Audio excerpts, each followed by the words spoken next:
than Lou Reed's music. I know at one time Ron tried to get Walk on the Wild Side in one of his movies, and the price, the licensing fee for that song was ridiculous. Was up in the territory past the Rolling Stones. So anyway, they the Bob Marley people, they played ball and they did I Shot the Sheriff 3 times badly. Speaking of the Kempsters, Originally, Torben Becket's name was Cotton Becket. In an early draft of the script, and the name of Cotton Candy was not Cotton Candy. And our shepherd at NBC, the vice president of TV movies at the time, Deanne Barkley, she had a vision of the movie, which was not my vision, but it was a vision. It was a little more like the Monkees, and we didn't hit her vision. But she saw Cotton, and she said, well, that's got to be the name of the band, Cotton Candy. And oh my God, my first album I listened to David Bowie's Pen-Ups. Cooper, Welcome to My Nightmare. wonderful record. Yes. And soon to be followed by Lou Reed. So my taste was a little different than, pop goes to, what was it, Susie and the Bobby Pops or whatever? Patty and the Pops. Yes. Yeah. I love that song. Yeah. Listen, the songs that Joe Renzetti came up with, and Charlie wrote one of them, for pop songs, they weren't bad. In my mind, I was always visualizing the band being a little edgier and a little more aggressive about, their gamble. And the Cotton Candy music played it pretty safe. I mean, Drummer Girl, Born Rich, oh boy, I was trying to remember the songs, and I thought of it while I was taking a jacuzzi not too long ago, and it's hard to get that damn song out of my head. Rich with desire, I was born rich. Yes. We didn't sell a lot of LPs. Well, speaking of the Kempsters, I showed about a minute and a half of right or left hand boy before you came on. I did a little promo of some of your greatest hits. So, yeah, I showed a bit of that in our 6-minute promo. So I hope people saw that probably in a holding line. After Cotton Candy, and it was after I did Evil Speak, so it was a few years after Cotton Candy. My roommate and best friend at the time, Scott Green, he goaded me into starting a band. Now I am tone deaf and tempo challenged. In my prime as a playing musician, if you would have held a gun to my head and asked me to differentiate a C from a G, you would have had to shoot. Oh. So, hence, the people that can put up with listening to the Kempsters, the reason why I'm kind of rapping or ranting is because I couldn't get a note, and the best way to not be in key is don't have one. Well, rant what you know, write what you know and write what you know. So I think you did a great job. And he has a CD. I saw it on Discogs. Well, it's not for sale, but you can see it on YouTube. That's where I got that. So very, very solid. Sounded kind of like the Dictators in a way. Meets I don't know. It was good. Any more questions for anyone? Yes, up here. Okay. Hey, how you doing? Hey, I just had a couple of questions. Could you tell me about the dark side of the Ice Cream Man movie? I'm Richard from Dallas, by the way. It was a very interesting movie, a favorite of ours. There was no dark side. It was a pornographic film director and a very nice man, Norman Epstein. He had done well enough for his investors to where they gave him the money to make a straight movie.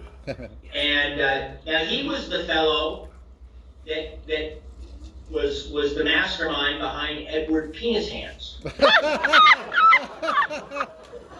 And all the special effects work done on Ice Cream Man, like the heads and David Naughton's head on a waffle cone, that was done by the same guy who conceptualized and designed the Edward Penis Hands. you know. So, you know, I was traveling in good company there. You know, the crew was all really tickled to be kind of making a real movie.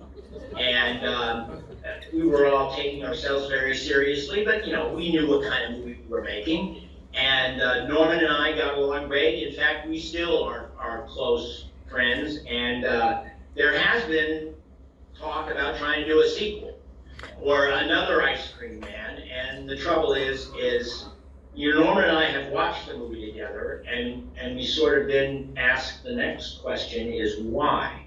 Yeah. And the foodie man is very not supposed to be good. Well, we have a premise. We have a premise, and we think that if we can get, I don't know, $150,000, that we could really shoot a down and dirty little horror movie. I think we can get this together in this room right now. Let's Yeah. do it. Ice Cream Man, but I would be the voice in the Ice Cream Man's head, not just the voice, but the physical presence, sort of the Beetlejuice Yeah. of a younger Ice Cream Man who I am helping goad into insanity. And so he does all my bidding for me. And it would be a fun character. It's a fun character. I goad people into killing people. It's a blast. So Norman and I had a great time, and there was no dark side. It was,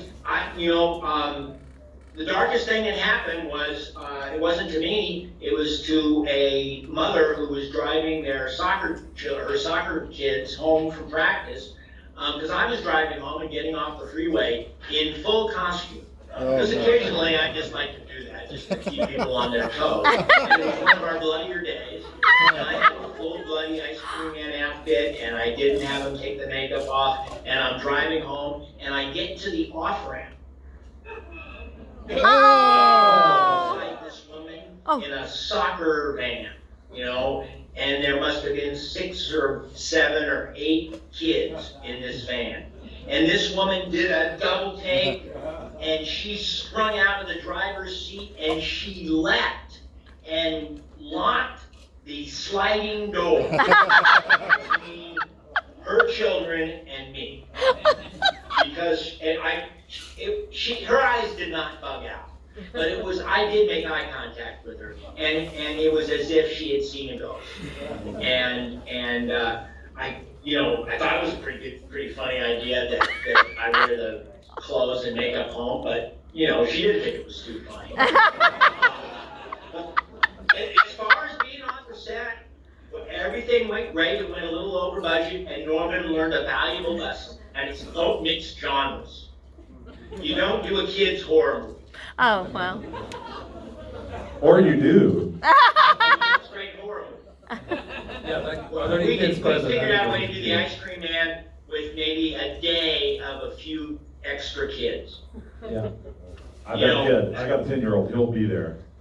Well, yeah. The scary part, I had a grandfather who must have been about 40. And he came up a couple of years ago. I was at a horror convention. I think it was Horror Hounds in Cincinnati. And he wasn't a skinhead, but he had a close crop haircut. And he was dragging this little tow-headed kid around. And this kid was about 6. And he brings him up to the table. And he says, I just wanted my grandson to meet the Ice Cream Man. He hasn't seen it yet, but he's going to see it really soon. And I wanted him to meet you. And I'm thinking to myself, dude, this guy is way too young to see that.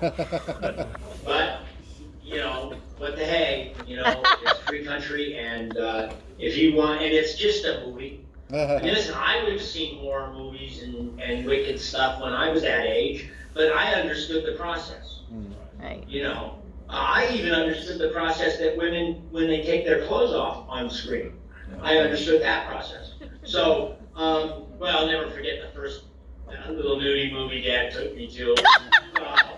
Barbara Hershey. Barbara Hershey, oh. It was something summer, long summer. It had Barbara Hershey in it, and I'll tell you, it must have been about 68.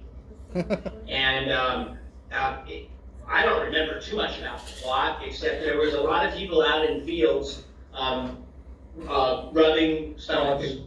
But Dad just felt like it was sort of, Dad was never shy about explaining stuff to us and not being afraid, and with the proper parenting. I mean, we were in that business and we understood it. I'll tell you, Dad took us to see Easy Rider because the nation was going, and Dad didn't know what Easy Rider was about, and we stayed for about 45 minutes on that one. And also, we went to the drive-in one time to see a movie called Woodstock. Whoa. Dad thought it would be kind of interesting. Dad didn't understand that it wasn't a fictional narrative movie, that it was a concert film about a crazy concert where a lot of crazy stuff happened. Don't take the brown acid. Yeah. We stayed just long enough for Dad to understand that it wasn't a fictional narrative. It was probably about 15 minutes into that picture, so I didn't get to see the whole thing. I mean, but anyway, so that, Dad, and even Willie Mays struck out. Yeah. We got any more questions for our fanatics? We got one over here. Hold on a second. Hi, this is Michelle Patterson. My question is, how did y'all pick Lake Highlands High School for your movie Cotton Candy? I was not part of that decision, although I did see it and it worked perfect. It was big. It was, first of all, everybody played ball in Texas. I mean, not that they were giving us stuff for free, but it was accommodating. Out here in Los Angeles, people fire up their leaf blowers when you start making a movie in the neighborhood, or turn on sprinklers. I just did a film. In fact, the very last thing that my dad did, a movie called Appleseed, that if you guys ever get a chance to see it, it's playing the festival circuit now, and they're trying to get a release somewhere. Robbie Benson is in it. Wow. He is great. Adrienne Barbeau is in it. Wow. She's wonderful. A fellow named Michael Worth was in it and also directed it. I play a part. I get to play his son. And my dad had a real, the part of a lifetime, and he nailed it. And I was really proud of him, and I was really proud to be a part of it. And it's not a bad movie. In fact, I'm going to get to see it. It's playing at, oh God, I'm going to brain lock on the name of the film festival, but it's a film festival here in Hollywood for independent films. And it's the opening night festival. It's the opening night film. The movie was made in 15 days for probably about, $250,000 or maybe less. So it does show its lack of resources from time to time, but it's a great movie, and it's a chance to see Rance Howard act, and he kicks it in the butt, and something that both my brother and I, listen, my dad was the most unselfish saint that has ever walked the face of the earth. He took care of a very sick woman who mom started having heart trouble when she was in her early 60s, and she died when she was 71, and Dad was there with her every step of the way. And on Mom's deathbed, she said, "Your dad needs somebody." She could barely talk because she was intubated and she was losing it. She was going away. And Ron and I didn't understand, because we thought Dad was so self-sufficient and that he'd be okay. And within a few weeks, he had found and had begun courting this woman who had written a play that he was in 15 years before. And her husband had died of lung cancer, and of course Mom died of heart failure. And within about 2 months, they were married. And Dad was married to her for 16 years before she died of Alzheimer's. And he was her caretaker until about the last 2 weeks of her death. Wow. And that doesn't count the fact that the man broke into show business not to be a bit player. he broke into show business to make it. And yet when we came along and showed an aptitude for acting, Dad put his career on the back burner. He still worked and still tried to work and wanted to work, but we came first. And at the time, didn't think much of it. In retrospect, what a powerful, powerful thing that is to do. And he did it. He did it. And another thing too, people, cynics out there might think, well, yeah, but he must have been their manager. Dad did not spend one nickel of our money prior to us turning 18. Wow. He felt like that if the kid found out he was the breadwinner, that was going to be the worst thing you could do for that person. Because a child is too young to be the breadwinner. So Dad bought all of our school clothes, bought all of our athletic equipment, turned 18, he shook our hands and said good luck. But which a lot of times that's not really cool now. But Dad felt like that it was his responsibility to take care of us and raise us and send us on our way. And he did a pretty good job. Let's give a round of applause for Yeah. Grant Howard. Grant Howard. He left us about an hour, about a year and a half ago. Yeah. He was Mr. Brimmerkamp in the movie. Yes. Yes. And your mom was the teacher. Yes. Yes. So And cool. I thought it was funny. I saw an old interviewer going, "Yeah, I like Black Flag and Cheap Trick and Edger stuff," and Ron was stuck in more middle of the road, shall we say, as far as musical choices. But not to go back to that for a second, but you are very musical and.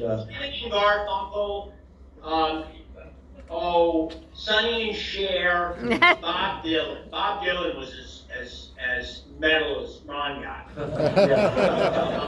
And like I said, my first album was Pinups. That was mine too, for Bowie, yeah. I got Pinups and I got Welcome to My Nightmare. And both of the Pinups had me hooked. Right. But my Nightmare, and then I found Lou Reed. And when I was on the dating game, I wanted a trip on the dating game when I was like 11 or 12 years old. No. It was a trip to Alaska. And the question that won me the contest was, name 2 vegetables that you're like. And the first 2 juvenile contestants, they brain locked. And somewhere out of the deep, darkest crevice of my brain came, I'm a tomato because I'm juicy. Okay. And it shut the house down.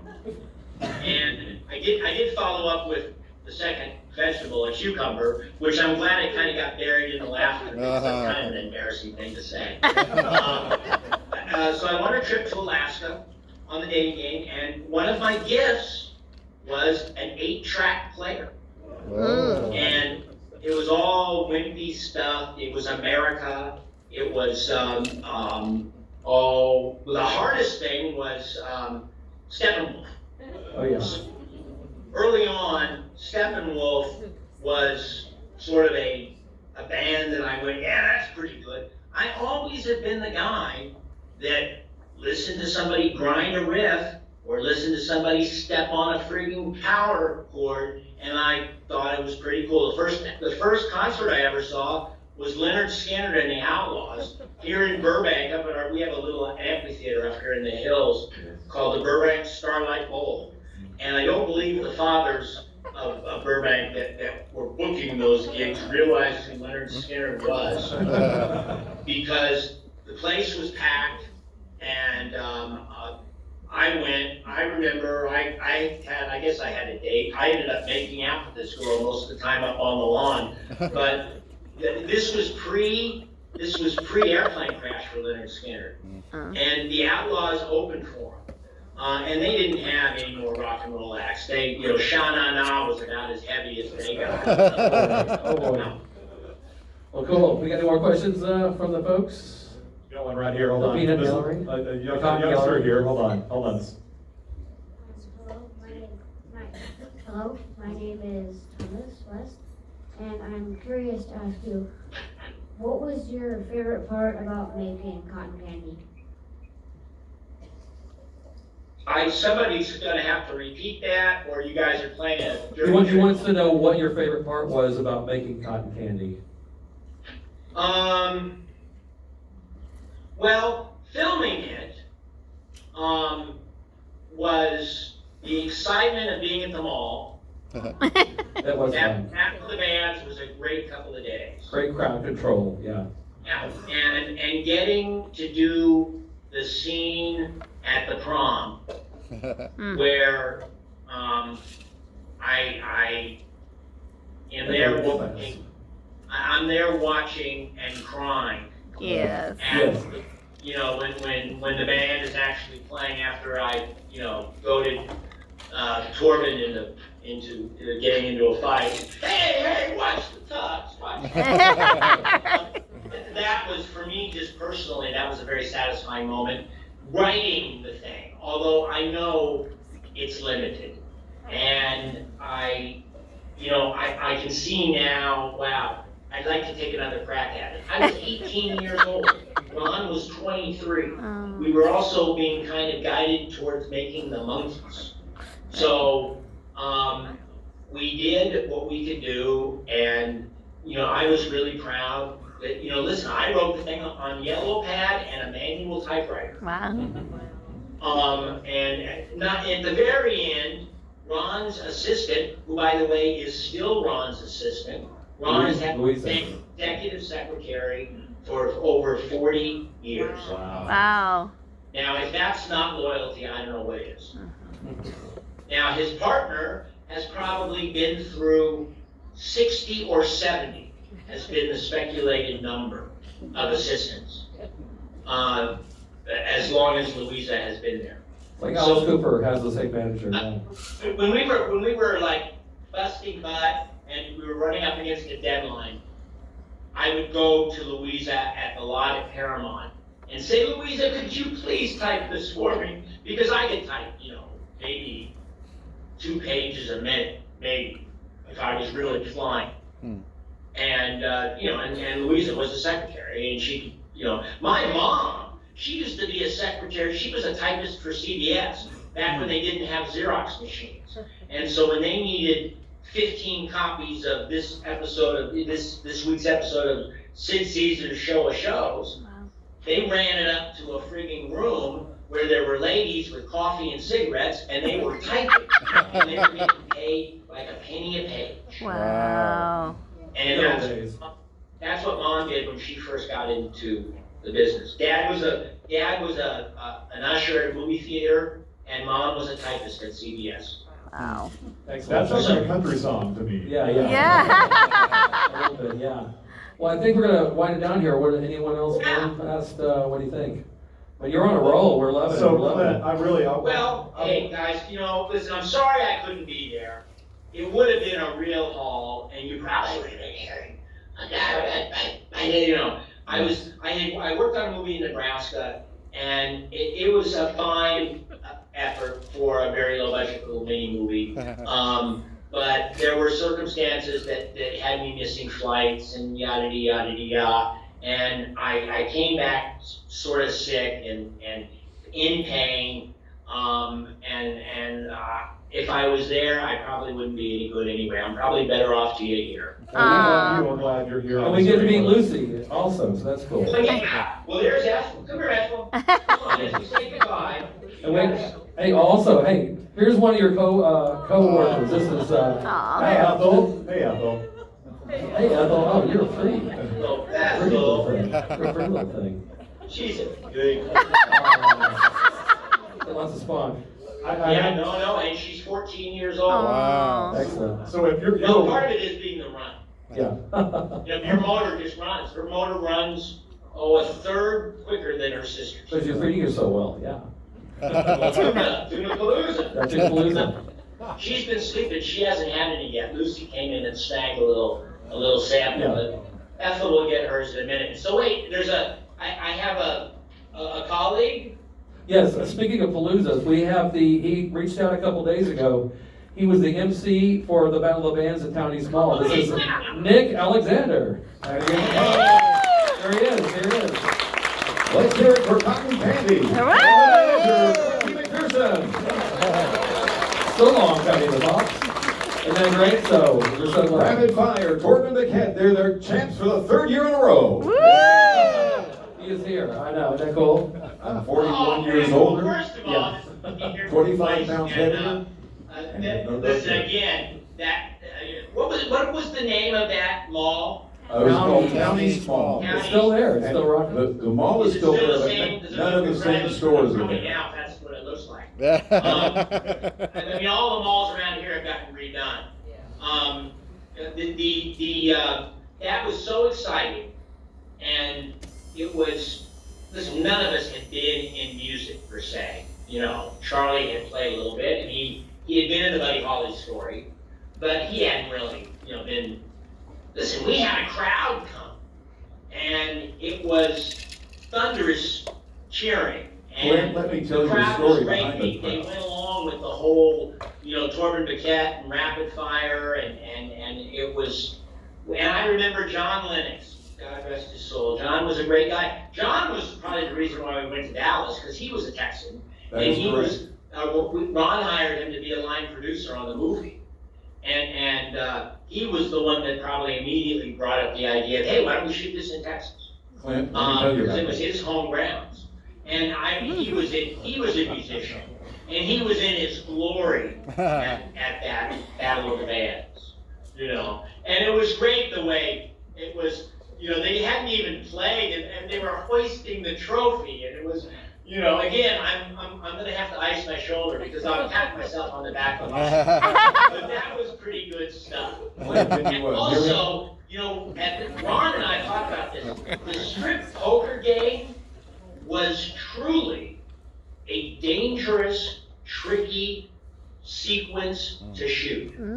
And Ron and the lady at NBC, Deanne Barkley, was not sure that the censors were going to let us do much of what we needed to do. As it turns out, we did enough. Enough was done, and it's a silly little TV movie, but the idea came across. That wasn't been edgy first time. It's maybe even now.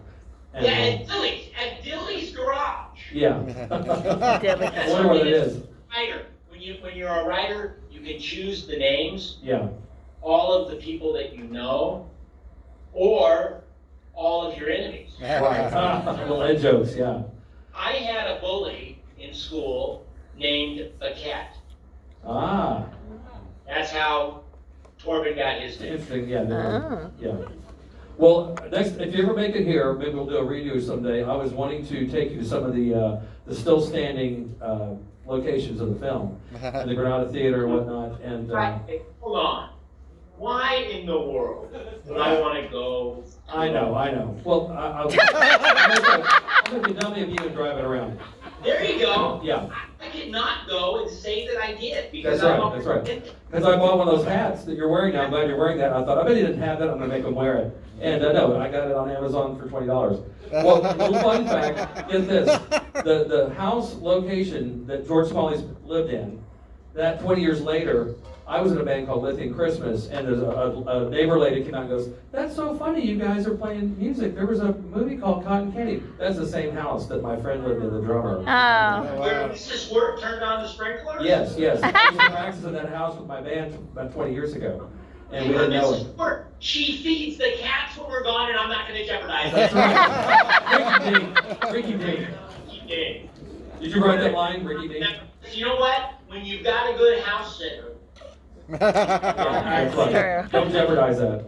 you got to keep them. I think Nick had a little comment here, our county small announcer. What was that, Nick? Yeah, a couple of things. You mentioned at the Town East Mall, the crowds that were there. There were signs within the movie that said KVIL radio. The way that came about originally, John Lennox, by the way, was a very good friend of mine, which is why I wound up with the part.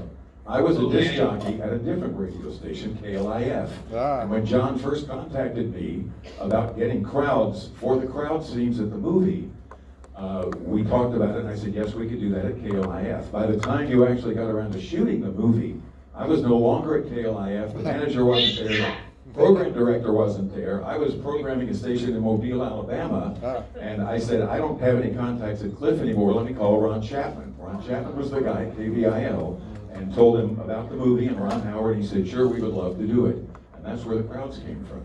Ah, Oh, wow. The more you know. There we go. And also, typical radio story that, you were working one place and yet, I'm working somewhere else now. Yep. The radio business, boy, the only thing more insecure than being an actor is being in the radio business. WOLD? Down the town, up and down the dial. Yes, yes. All right. Well, that's quite a bounty you've given us. Any parting words? I really appreciate you guys, enjoying it, coming. I'm glad you didn't throw stuff at the screen or I didn't. Oh, we did.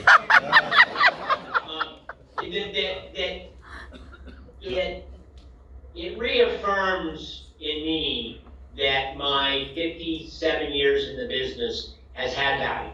yes. And I know I can look at it, statistically and see that I made a living but when you get that feedback, I was listening to you guys, the laugh and stuff a little bit. And when you get that feedback, it reminds me that, God's been pretty good to me to hook me up with mom and dad and put me on this journey that included this crazy thing called show business. Let me hear the crowd roar. Hold on. We love you, Corky. Corky power. All right. Thank you. Hey, Sparky, we Clint love Howard you. laugh. Yes. Appleseed, we want to see it. I'm going to make you come back and do that sometime. I'll show Appleseed. Yeah, a video That was a good fest. thing. All right. Arrange that. All right. Bye, Lucy. Bye. Bye. Bye, Apple. Dallas says bye, girl. Adios. Everybody. All right. Bye. Well played. Well played. Thank you. Thank you, everybody. I'm the lobby. We're still in the lobby, and I've got some cool swag stuff for you guys. So come on out.